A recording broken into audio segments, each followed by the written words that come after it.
بسم اللہ الرحمن الرحیم۔ السلام علیکم سیکنڈ ایئر اسٹوڈنٹس، ہم نے پہلے 5 سبق اور پہلی 5 نظمیں پڑھ لی ہیں، اور اب ہم غزل کا آغاز کریں گے، اور پھر 6 غزلیں پڑھنے کے بعد دوبارہ سبق شروع کریں گے، اور یوں یہ سلسلہ جو ہے وہ جاری رکھیں گے۔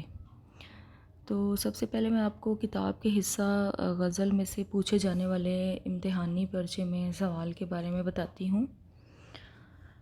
امتحانی پرچے میں کسی ایک غزل کے 3 اشعار دیے جاتے ہیں جن کی تشریح آپ نے کرنی ہوتی ہے۔ اس کے ساتھ ساتھ شاعر کا نام بھی لکھنا ہوتا ہے، اور اس بات کو آپ کو اچھی طرح سے یاد رکھنا چاہیے کہ غزل کے اشعار کی تشریح آپ نے ہر حال میں الگ الگ کرنی ہوتی ہے، کیونکہ غزل کا ہر شعر ایک الگ اکائی ہوتا ہے، یعنی ایک شعر کا ایک الگ مضمون ہوتا ہے، ہر شعر کا ایک الگ مضمون ہوتا ہے، اور ہر شعر اپنے اندر ایک مکمل موضوع رکھتا ہے۔ اگر آپ ان اشعار کی تشریح اکٹھی کریں گی تو آپ کو نمبر نہیں ملیں گے، اور جو غزل کے سوال کے نمبر ہیں ان کی تقسیم یا ان کی جو تفصیل ہے وہ کچھ یوں ہے کہ شاعر کا نام 1 نمبر کا ہوتا ہے، اور 3 اشعار کی جو تشریح ہے وہ 9 نمبر کی ہوتی ہے، یعنی ہر شعر جو ہے وہ 3 نمبر کا ہوتا ہے، اور یوں کل نمبر جو ہیں وہ 10 نمبر ہوتے ہیں۔ اب اسٹوڈنٹس، غزل کی تشریح کرنے سے پہلے ضروری ہے کہ اس کے متعلق چند ضروری معلومات حاصل کر لی جائیں۔ تو سب سے پہلے غزل کی تعریف کی طرف آتے ہیں۔ غزل ایک مقبول ترین صنف شاعری ہے۔ اس کے لغوی معنی ہیں عشق و محبت کی باتیں کرنا، عورتوں سے باتیں کرنا، یا پھر عورتوں کے متعلق باتیں کرنا۔ جو غزل کا لفظ ہے وہ غزال سے نکلا ہے، جس کا مطلب ہے ہرن کا بچہ، اور اس کے علاوہ شکار ہوتے وقت ہرن کے بچے کے منہ سے جو دردناک آواز یا چیخ نکلتی ہے اس کو بھی غزل کہتے ہیں۔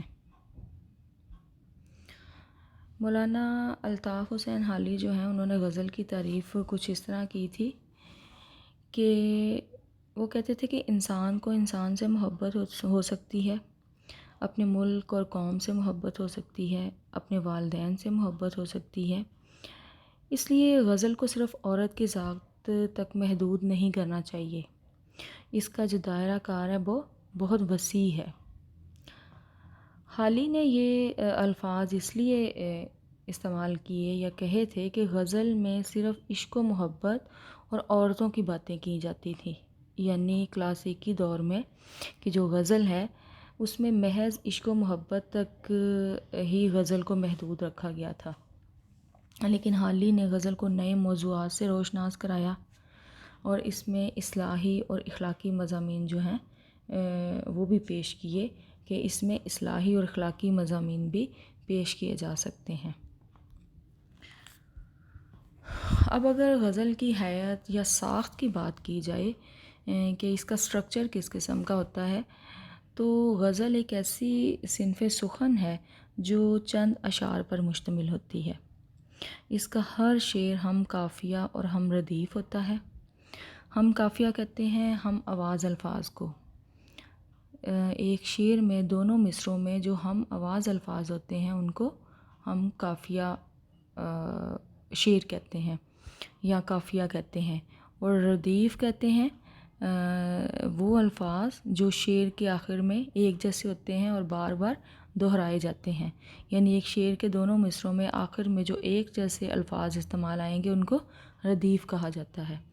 تو جو غزل کا پہلا شعر ہے وہ ہم قافیہ اور ہم ردیف ہوتا ہے، اور اگر اس میں ردیف نہ بھی ہو تو قافیہ اس کا جو ہونا ہے وہ ضروری ہے، یعنی شعر کا جو غزل کا جو پہلا شعر ہے وہ ہم قافیہ ہونا ضروری ہے، اور غزل کا پہلا شعر جس کے دونوں مصرعے ہم قافیہ ہوں وہ مطلع کہلاتا ہے، ٹھیک ہے، اور آخری شعر جس میں شاعر اپنا تخلص استعمال کرتے ہیں اسے مقطع کہتے ہیں۔ غزل کا جو ہر شعر ہے وہ ایک مستقل اکائی کی حیثیت رکھتا ہے، کیونکہ ہر شعر میں ایک الگ ہی مفہوم باندھا جاتا ہے، لیکن یہ بھی ممکن ہے کہ ایک جو پوری غزل ہے اس میں ایک ہی مضمون بیان کیا ہو، یعنی ایک پوری غزل جو ہے وہ ایک مضمون پر بھی مبنی ہو سکتی ہے۔ اس کے علاوہ جو غزل ہے وہ ایک بحر میں لکھی جاتی ہے، وزن کا خاص خیال رکھا جاتا ہے۔ اگر اسٹوڈنٹس غزل کے ارتقاء کی بات کریں کہ غزل کا آغاز کیسے ہوا، تو غزل جو ہے یہ عربی زبان کا لفظ ہے۔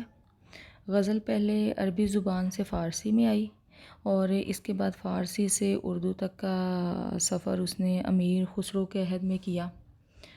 امیر خسرو جو ہے ان کو اردو کا پہلا غزل گو شاعر کہا جاتا ہے۔ اور ایک روایت تو یہ ہو گئی، اور دوسری روایت یہ ہے کہ غزل ایک ایرانی صنف ہے جو فارسی کے ساتھ ہندوستان میں رونما ہوئی اور اردو ادب میں پھر جو ہے وہ مقبول ہوئی۔ یعنی غزل کے متعلق یا غزل کے ارتقاء کے متعلق یہ دو روایات ہیں جو کہ میں نے آپ کو بتائی ہیں۔ اب اگر غزل کے کرداروں کی بات کریں تو غزل کے 3 اہم کردار ہوتے ہیں، جس میں عاشق، محبوب اور رقیب شامل ہیں۔ شاعر ہمیشہ اپنے محبوب کے حسن و جمال کی عکاسی کرتا ہوا نظر آتا ہے، یعنی شاعر اپنے محبوب کے حسن و جمال کی تعریف کرتا ہے، پھر اس کے بعد محبوب کے ظلم و ستم پر بھی روشنی ڈالتا ہے، اور بعد میں اپنے رقیب کو برا بھلا کہتا ہے۔ تو شاعر یہ جو تمام صورتحال ایک ترتیب کے ساتھ بیان کرتا ہے۔ مثلاً اگر ایک شعر میں محبوب کے حسن کی کیفیت بیان کر دی جائے تو دوسرے شعر میں وہ محبوب کے ظلم و ستم، اور تیسرے شعر میں ہجر کا دکھ بیان کرتا ہے، چوتھے شعر میں رقیب کا ذکر کرتا ہے، یعنی جو ہر شعر ہے وہ ایک الگ مضمون پر مشتمل ہوتا ہے۔ اب اگر غزل کے موضوعات کا ذکر کریں تو شروع میں کلاسیکی دور میں غزل کو صرف اور صرف عشق اور محبت کے مضامین تک محدود کر دیا گیا تھا۔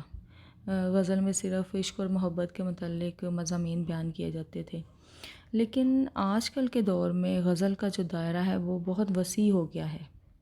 اس میں آج کل ہر طرح کے موضوعات کو بیان کیا جا سکتا ہے۔ جیسے اقبال کی شاعری میں تو غزل نے ایک نئی اکائی کی صورت میں جنم لیا۔ اقبال نے غزل کو مقصدیت بخشی اور اسے قومی، ملی، اخلاقی اور اصلاحی موضوعات کے لیے استعمال کیا۔ یعنی آج کے دور میں جو غزل ہے اس میں بہت سی تبدیلیاں رونما ہوئی ہیں، جیسے کہ مولانا حالی نے بھی کیا خوب کہا ہے جستجو کہ خوب سے ہے خوب تر کہاں، اب ٹھہرتی ہے دیکھیے جا کر نظر کہاں۔ اب اسٹوڈنٹس آج کے لیکچر کا اختتام کرتے ہیں۔ آج کا لیکچر محض غزل کے تعارف پر مشتمل تھا تاکہ آپ کو غزل کے متعلق اہم معلومات کا پتہ چل سکے، اور اب ہم اگلے لیکچرز میں پہلی غزل کا آغاز کریں گے۔ تب تک کے لیے مجھے اجازت دیں۔ اللہ حافظ۔